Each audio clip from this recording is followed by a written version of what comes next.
আসসালামু আলাইকুম। খুবই দুঃখের সাথে জানানো যাচ্ছে বা দুঃখের সাথে আমি বলতে চাচ্ছি যে বাংলাদেশের বিখ্যাত ক্রিকেটার মাহমুদুল্লাহ রিয়াদ হাসপাতালে ভর্তি।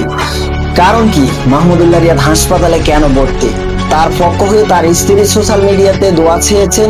আমি এই ব্যক্তিগতভাবে মনে করি, একজন স্বামী যখন অসুস্থ থাকে তখন স্ত্রী দোয়া চাবে, সান্ত্বনা দিবে, এটাই তো জীবন সঙ্গীর কাজ।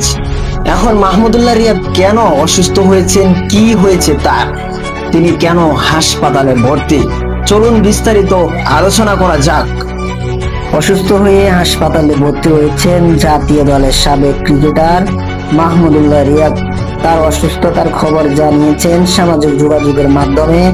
দোয়া চেয়েছেন তার স্ত্রী জান্নাতুল মিষ্টি।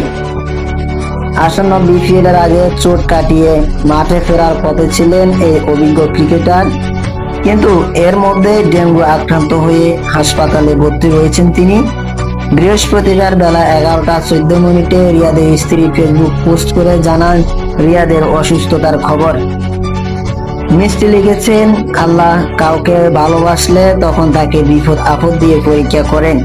সবকিছুর জন্য আলহামদুলিল্লাহ, আল্লাহ ভীষণ দয়ালু। রিয়াদের জন্য সবাই দোয়া করবেন, আল্লাহুম্মা বারিক লাহু।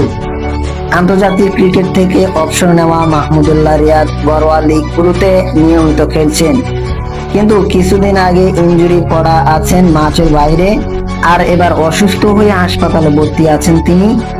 জানা গেছে গত 4 দিন ধরে অসুস্থ মাহমুদুল্লাহ। শুরুতে জ্বরে ভুগছিলেন, এরপর পরীক্ষা নিরীক্ষা শেষে জানা যায় ডেঙ্গু আক্রান্ত হয়েছেন তিনি। পরে হাসপাতালে ভর্তি হন রিয়াদ। এখন হাসপাতালে থাকলেও মাহমুদুল্লাহ শারীরিক অবস্থা আগের থেকে কিছুটা উন্নতি হয়েছে। সবকিছু ঠিক থাকলে আগামী 2-1 দিনের মধ্যে বাড়িতে ফিরতে পারবে এই ক্রিকেটার।